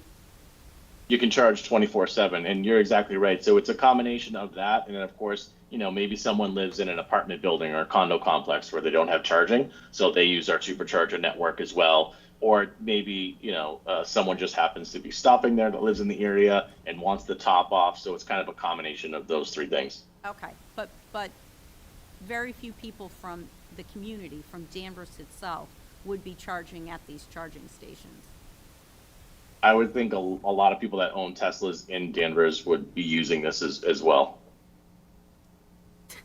I don't know if they could just go home and charge. I'm not sure if they'd go up there, but, Well, if they're going on vacation or they're coming back from vacation, but we do find that, so yes, we get a lot of that transient traffic, but people, it's very cheap to charge too. It's pennies on the dollar for gas. So a lot of people just try to take advantage while they're out on the road as well. okay, thank you. Any other Thank you. questions from the board? Hearing none, I'll go out to the public. Anybody here would like to comment on the request to put in Tesla charging stations at 301 Newbury Street? Hearing none, I will come back to the board, and we will deliberate. I believe I started with you, Becky. Yep. I have seen the charging stations over at Linfield Marketplace. So I know what this is going to look like. I guess this is the wave of the future. I kind of would like to know how many people in Danvers own Teslas, to know how many people from out of town are going to be charging here. But obviously, you don't have that information or don't want to share it. So I think this is the best location for it, and I would vote in favor of it. Thank you, Becky. Jeff? Yeah, I go to this shopping center a lot, and the parking lot is enormous. It's never utilized to its full capacity. And putting these at the edge of the lot is the right place to do it, and I will vote for this. Thank you, Jeff. Ken? Yeah, I guess I agree with Becky and Jeff. If we're gonna eventually have these stations, hopefully not too many of them, I think this one is in the right place. Plus the access to the main roads and stuff, it makes sense. So I would vote for this. Thank you, Ken. Karine? I would reluctantly vote for this. I'm not really big on having all these transient people coming through all hours of the day and night. But as far as location, I guess if it has to be somewhere, this would probably be the best location for it. Thank you, Karine. I think the real wave of the future will be when it drives me and I'm in the back seat. So, although I agree with you, Becky, I do feel like this is a trend. By the time they yank your license, that Yeah. might be a reality. I mean, I- all the other charging stations we have in town, nobody's ever Yeah. at them. So I- that's the problem. I agree with Karine. I think there is a little bit of a security element to it, to me. It's not like it'll be monitored by cameras, and I'm sure Tesla would have to react if things are getting damaged or broken there on off hours, or, whatever could go on odd hours. I think in daylight time, it's probably fine. I think that coupled with the fact that there'll be a Starbucks next door, is Starbucks 24/7? Till 11 p.m. I think they 11, said. so, I do think there is a little bit of what Karine mentions, but I like to believe this will be a safe use. I'm not really thrilled about the setback, but I would vote for it as presented. I do wish Atlas Properties were here, so if that could be echoed out to people. I think if they're gonna have potential tenants doing things on their property, they should be here to represent. On a positive note, with this plaza, I do know they reacted pretty swiftly, as pointed out to me by Becky, that Home Goods is now in compliance, and it looks like they did a good job to kind of clean that up. So hopefully this is a trend up there, and that's all I have to say. I would vote positive, so if we could get a motion. Okay, I move to issue a dimensional variance from Table 3 of the Danvers zoning bylaw to allow various equipment associated with electric vehicle charging stations to have a front setback of 1 foot off Newbury Street, where 25 feet is required, as shown on the plans provided by the applicant. The hardship is the existing buildings and historical uses on the site and the large underutilized parking field. This condition does not affect other properties or structures in the same zoning district. A literal enforcement of the zoning bylaw would involve substantial hardship to the applicant. And finally, granting this variance will not create a substantial detriment to the public good and will not nullify or derogate from the intent and purpose of the zoning bylaw. I will second that. I've got a motion and a second. Any further discussion? Hearing none. All in favor? Aye. Any opposed? You've got it. Good luck. Good Hope luck. it works out well. Thank you so much for the time. We appreciate it.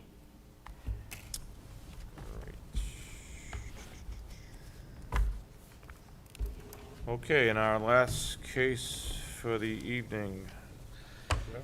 Yes, thank you, Mr. Chairman. 20 Sylvan Street, this is the R1 district, requesting a special permit in accordance with section 30.2.d of the Danvers zoning bylaw to allow the conversion of a two-family dwelling into a three-family dwelling. The request is made by Pamela Mavroulis and James Page. Docket 22-4982. Good evening. Hi, good evening.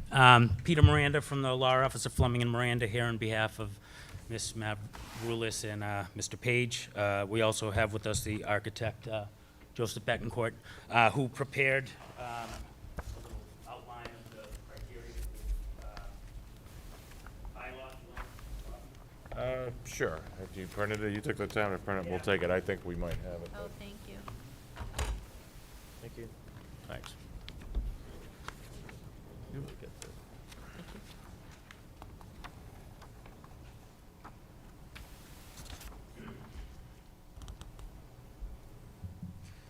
Okay. Well, as you know, the property owners currently own a two-family on Sylvan Street. The petition is to convert it to a three-family. The section of the relevant section of the bylaws essentially has a list of criteria, which I think you'll find that we are very equipped to comply with. But in general, as we've heard repeatedly, the idea is that what we're aiming to do is in harmony with the intent of the bylaws. By creating a three-family where there is currently a two, it will not change the continuity of the property. Not only are there multi-families on Sylvan Street in the area in general, there's also condominium units. So some of the criteria specifically, which I think speak to that, one is the parking requirement of 2 spots per apartment. There's currently 6 legal parking spots. So if the special permit were granted, there would be 2 spots per apartment. Therefore, it would not cause a detriment to the neighborhood in terms of street parking and therefore traffic, et cetera. Also, one of the criteria is that the property was built prior to July 1st, 1980, which it was. And the last 2 items in the criteria, it does not substantially change the exterior appearance of the property. And also, it needs to comply with the dimensional requirements. Those 2 aspects of the criteria of the bylaw, I think Mr. Betancourt can speak better to as the architect. So generally, I just think that what we will be able to show is that we are consistent with the intent of the bylaw. If you don't mind, I'll hand it over to Joseph Betancourt. Sure, thank you. Thank you.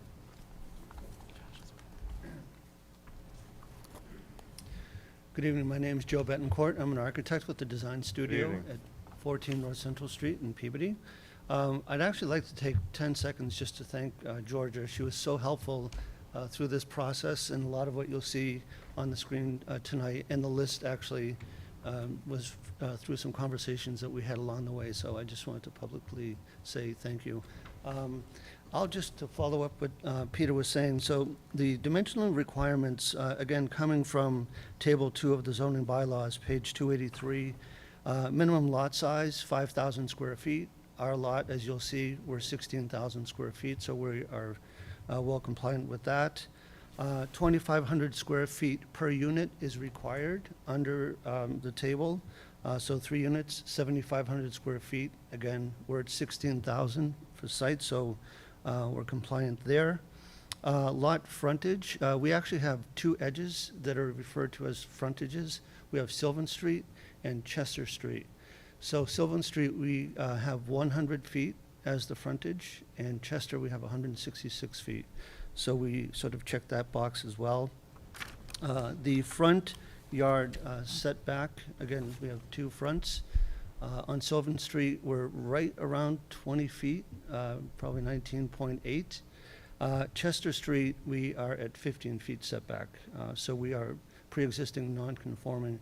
And as you'll see on the plan, we are proposing to add a porch, but I think there's a little asterisk in page 283 that talks about open porches is not really counting towards zoning. Correct. Building height, you know, I'm going to say we're roughly around 30 feet, and that was measured from the soffit line, from the middle of the ridge to soffit line to grade is roughly where we're at. So we're very close to that as well.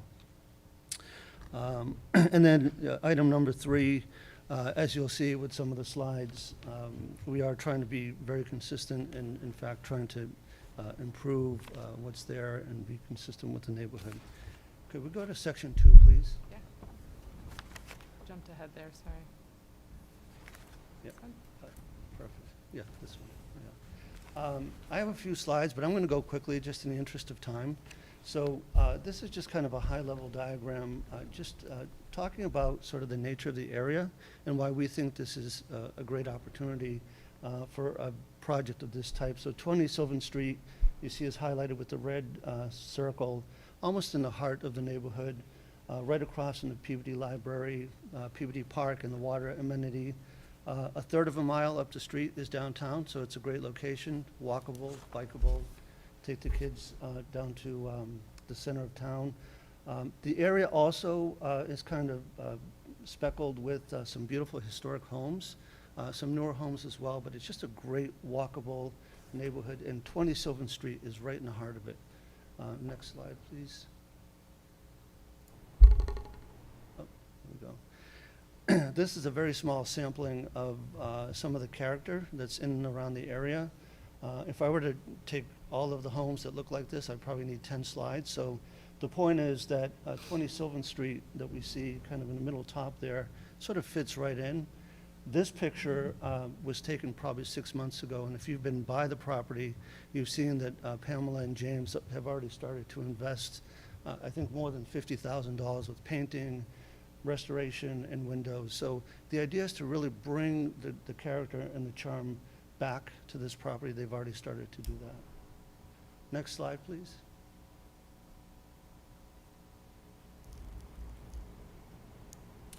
I'm not going to go into the history of this, but just the idea that we want to respect the beautiful story of this property.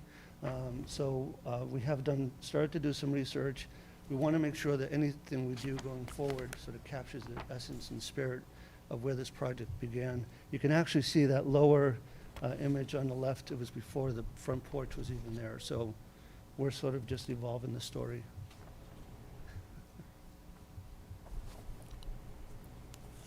So this, in a sense, describes the 3 major components or 3 major items that we're sort of looking to do.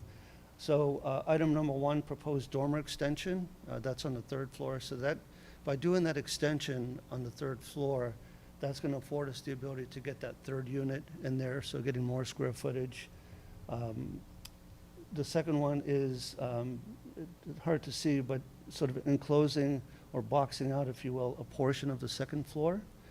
I think the most important thing with this slide, and really what we're trying to do on Chester Street, is really the idea of this new porch, creating a identity, a new entry for unit number 3, and really transforming sort of the public realm and the image of the building on Chester Street. Next slide, please.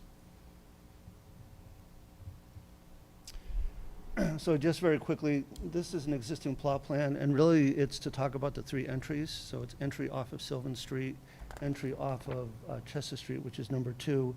There is an existing entry number 3, which is sort of the side entry. So we're going to keep all those, and the important one that we want to talk a lot about today is entry number 2, which is that porch. Next, please. To the left is the existing plot plan. To the right is the proposed. So 2 key elements here. Dashed in blue is the proposed porch location. So you see the profile roughly in red. The other thing that's highlighted here, as Peter talked about, was the 6 parking spaces. 3 of those will be inside of the garage, and 3 of those will be just outside, upper right hand. We do have 1 flex parking space that exists today, which will be visitor parking. So 7 in total is what we're proposing. Next slide, please. And then just very quickly, this is really more about the entries. Entry number 2 is the one that we're talking about, which will be sort of the future porch. You'll see there is an existing entry there now, but we want to really just sort of play that up. Next slide, please.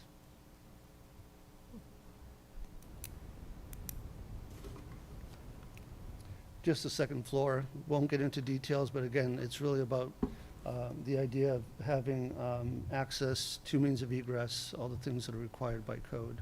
Next slide, please. And then the 3rd floor, this is where we'll be extending. You can see that affords us the ability to get that extra square footage and get that 3rd unit in. Next slide, please.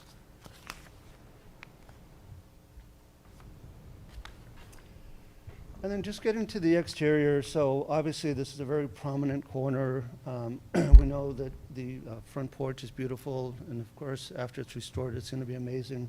But this is just to start to show us that we do have 2 fronts, and you can see the proposed porch to the left, entry number 2, and the idea of really creating architectural continuity on both edges and having sort of a seamless architectural expression is what we're looking for. On the 3rd floor here, you see where it says extend existing dormer. So the idea with that is to keep it very quiet and understated. We want that to work for us from a planning perspective, but we want the lower scale, the lower elements to really do the architectural work in terms of character and quality. Next slide, please. Just another view from Chester Street. So you see up in the bubble there, that's what it looks like today. So there is a door, very understated, and so we're proposing to really make that much more pronounced. Again, you see the additional square footage on the 3rd floor. Next slide, please. Just another view of the porch, and the idea of, making sure that landscaping and lighting is important to this project. On the yard side, it looks like an English garden. It's very beautiful, and we want to bring some of that to the street as well once this is completed.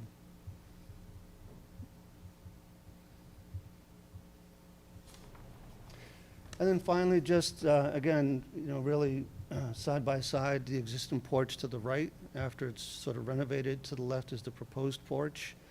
So this is really trying to capture the essence and spirit of what we're trying to do with the exterior. But in order to do a project like this, it takes financing, and the reason why we're here is to try to get that, the permission for the 3 units so that we have the ability to do this project. Thank you. Happy to answer any questions. Well, Mr. Betancourt, thank you for a very thorough package here. It certainly makes our job a little easier when we get to look at all this, so this is very good. I guess before I turn it over to the board members, is the plan here to rent these units or condo them? So the idea is to turn them into 3 condos. 3 condos, Okay, I was gonna ask about parking. I'm sure it'll come up with my fellow board members, so I'll turn it over to them, and I believe, Corinne, we'll start down there with you. Thank you. This building was constructed in 1870. Do you need historical commission approval for the renovations or not? Or have you been working with them already? So the building is not on the historic register, Okay. but we want to be respectful. If there is a historic commission, obviously, we welcome all conversations. I think you can see that we want to do sort of a quality project and be very respectful. So if you're asking us to do that, we absolutely will do that. Well, let me ask Georgia. Georgia, would this project need historical commission approval? If it's in the historic district, I don't believe this one is. Yeah, it would not need to go to the district commission. The only bylaw that would come into play is the Preservation Commission's demolition delay bylaw. That would come into play if the building commissioner determines that the alterations that they're making constitute demolition. So in this case, I mean, I can't say what he's going to say, but I would doubt this does not constitute demolition. It's really minor architectural tweaks, but I can't speak for him. Okay. So, and you said that these are gonna be condos, which is great. I like that aspect. I love the design. Each one of these units, there are 3 units that you're proposing. Will each one have their own separate porch area, or do 2 share the front? 1 and 2 will share the front, that sort of exists today. And the access to the 3rd unit will be from the new porch on Okay. Chester Street. Okay. And the staircase that you showed us in the photos, is that an actual rendering of what it's gonna look like, or just a rendering of staircase in the building? Like, will they actually look like that? The one on the left? Yes. So that was a very early sort of conceptual, inspirational image.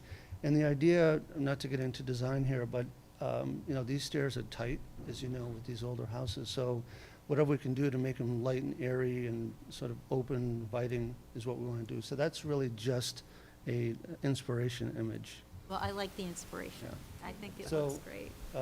Maybe they can. You make it have to up. keep the staircase the way it was in the picture.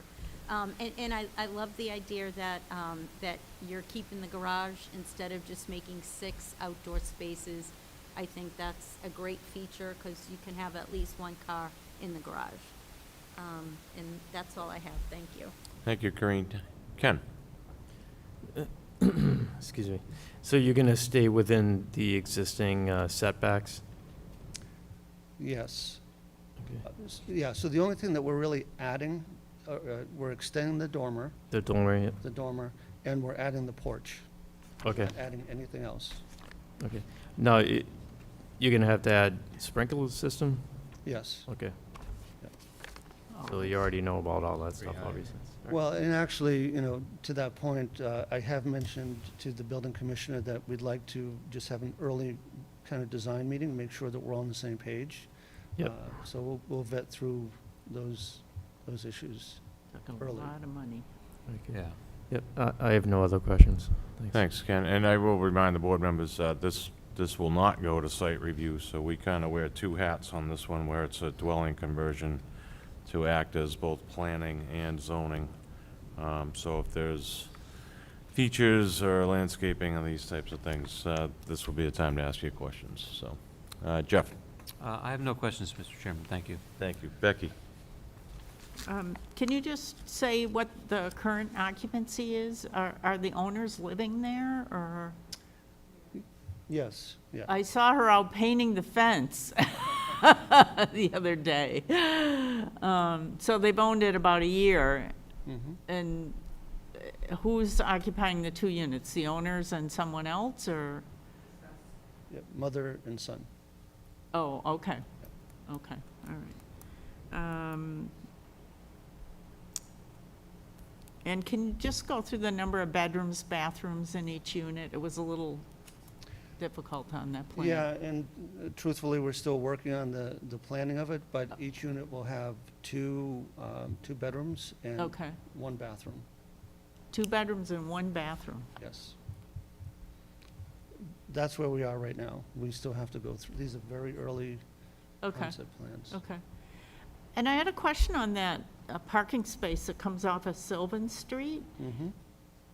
That's there now? I didn't notice it when I went, I walked around the building several times. You may have seen me on the sidewalk. I kind of don't even like it.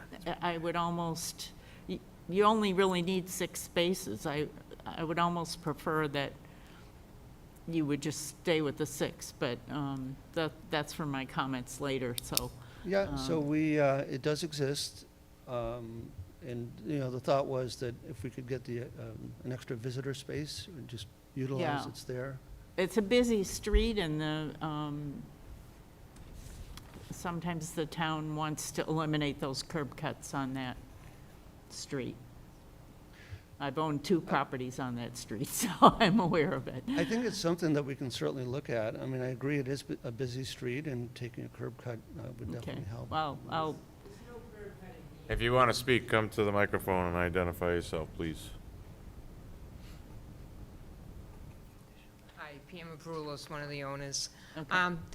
The way the property was before was the driveway was on Sylvan Street, and it went right through the property to go to the garages. So what they did, I don't know when it was, but they put the driveway on Chester. And then what they did, they just kept one little spot on Sylvan Street, which is pretty convenient. We don't always use it, but we'll pull in there and then use that front door to go into the house. Okay. So that, it's already existing right there at the front of the house. There's a curb cut there? Yeah, Okay, it's right there, yeah. all right, thank you. Thank you. Thanks. That's all I have. Thank you, Becky. So currently, the second floor unit utilizes some of this third floor as part of it, or is the third floor just currently not in use at all? It's a little quirky, and even the proposed plan for the third floor unit has a small space, just because of the massing and the geometry. Some of the third floor space is on the second floor. So if you go to the second floor plan,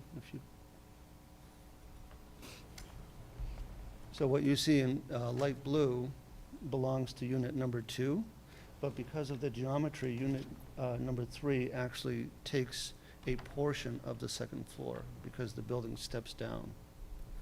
And in order to get up to the third floor, we need that stair. That sort of bisects. So that's the egress for the third unit, as well as the back porch? And the primary access. yeah. Okay. So that stairs you show there lead out to this new proposed porch? Correct.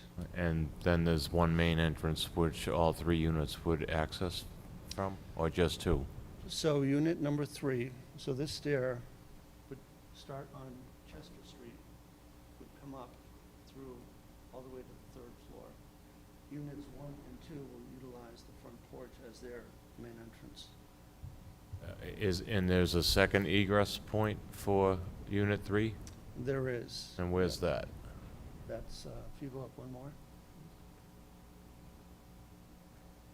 That's here. So that stair brings you up here, and then there's a second. That's an external. External? External. External to the building, okay. And that's something that we have to really design because. And is the idea on the parking that each unit would get 1 garage space and 1 outdoor space, or is that TBD? I think that's our initial thought, is, makes sense, one gets enclosed, one's outside. All right, well, I don't think I have any further questions. Any additional questions from the board? Here. Actually, just Yeah, one. go ahead, Kareem. Are they 3 separate garage doors, or is it, I mean, is it like one garage with 3 doors, but it's connected inside, or are they 3 separate stalls? So, is it open now?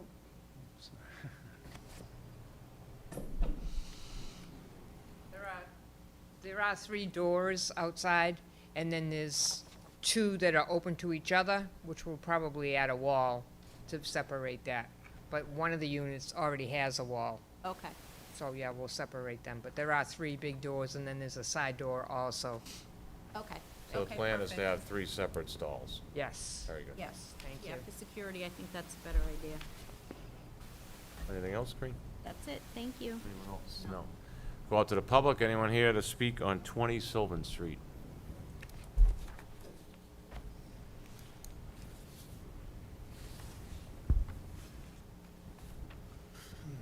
Thank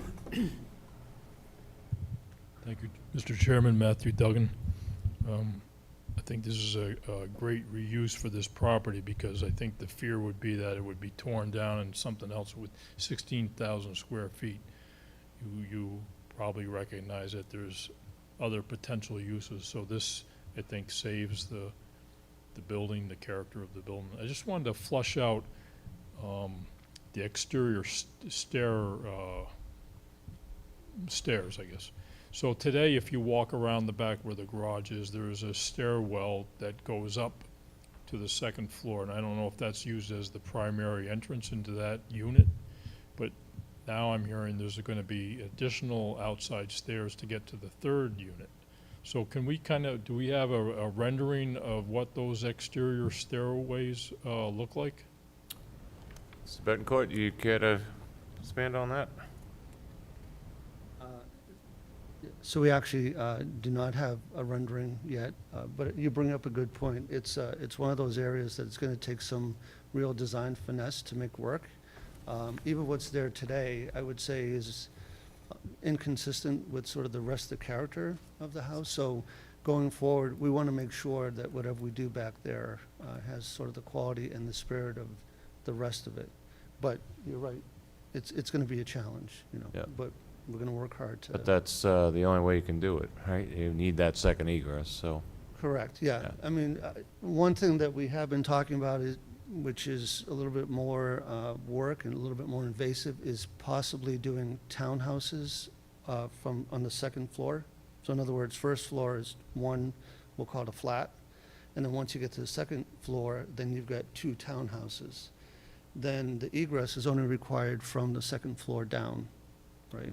The problem with that is that it's just a lot more work, because now you're splitting, demising, it's just more invasive. Very good. Yeah. Mr. Duggan, additional questions?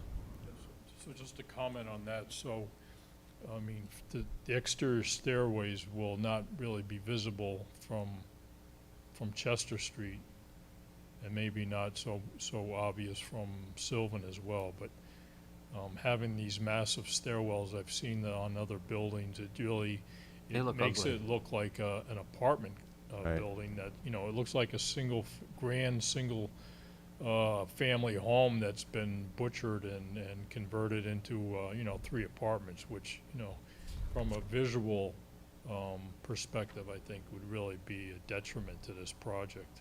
I don't know I don't know if enclosing them would help at all, but somehow minimizing the mass of the stairwell, the exterior stairways, will go a long ways towards. Well, I think you know, based on what they've presented, I can't imagine they're gonna put anything up that's an I know, but there are- eyesore. Well, there are requirements, right, to have that egress, so, I mean, from a safety perspective, I mean, they're required, but it just seems that it's a shame that the stairwells would somehow diminish this restoration project, and that's what I think it is. But, I mean, the renderings are beautiful. Yeah. It really seems to honor the original architecture, so. So I take it you would be in favor of this? I think, from what I've heard, it sounds like it's a great project, and I think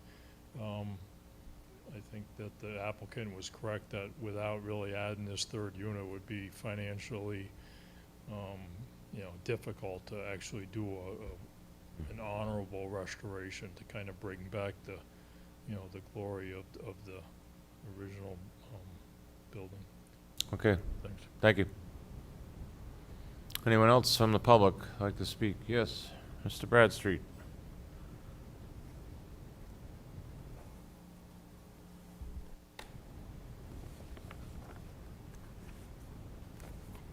Bill Bradstreet, Town Meeting Member, Precinct 1. Just to echo what has been said before, we can go around town and see exterior steps going up the side of the building, and they are ugly. Necessary perhaps, but they are ugly. If they're going to go to the expense to incorporate it into the design of the house would be much appreciated. As I say, the exteriors on, I'm thinking of one on Conant Street, they're ugly. Necessary, but ugly. They don't make the house look any better. Right. Thank you. Thank you. Well, Mr. Bettencourt, based on that input, I don't know if there's, I mean, I'm sure you're gonna try to do something tastefully, but is there any chance of doing, say, the third floor of the stairs inside the building? So I believe you have something exterior already, correct? Yeah, and truthfully, that's a part of the design that, we sort of started and then just stopped. And I appreciate the comments, and I share the sentiments that we certainly want to take the quality that we're seeing here and do whatever we can to wrap it around the other side. I do think there's a logic and a potential to maybe enclose a portion of the upper stair and make it look like it all fits in. We just haven't got there yet because we didn't even know if this is going to be approved. So Sure. I think, Well, it hasn't yet. well, but I think you understand, like, we've only Yeah. taken it to a certain point to kind of Yes, get design I do. intent. Okay, very good. We will come back to the board and deliberate. Karine, I believe I started with you. I agree with Mr. Duggan. With this amount of square feet, there are a lot of things that could have happened with this property, and I actually love the design. I love the fact that it's gonna be condos instead of apartments. It means 3 new, property owners in town, and I love the design. I think everything is lovely. So yes, I would vote for this. Thank you, Karine. Ken? I'll vote for this too. I think it's a great design. I seen the work being done on it. Me and my wife walk our dog past his property, and I see the fence is getting painted, and there's a lot of good work going on. And I think it's going to be really great. It's a beautiful area. So, yeah, I'll approve this too. Thanks, Ken. Jeff? I will approve this. And Becky? And I would also be in favor of this. I just not sure we're going to say that we approve these plans, but what about the egress? I don't know if you want us to, I guess through you, Mr. Chairman, does he want us to approve that it could be 3 units and then come back for the final design? What we're doing is we're approving this design, and I don't know if you can live with this design with the egress issue. Well, let me go out to David on that one. So we're gonna approve a plan as submitted. If that plan changes, I don't know, does he necessarily have to come back before us?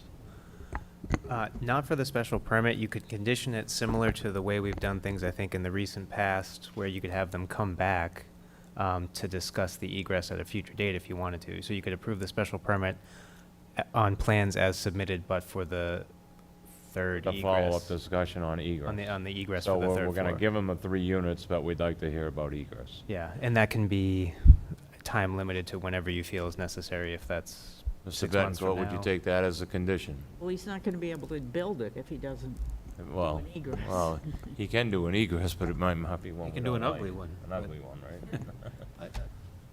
I think that works for us, right? I don't know. Yeah, or we Yeah. could continue. Well, I think getting the approval to 3 units is necessary, and that has sort of financial Sure.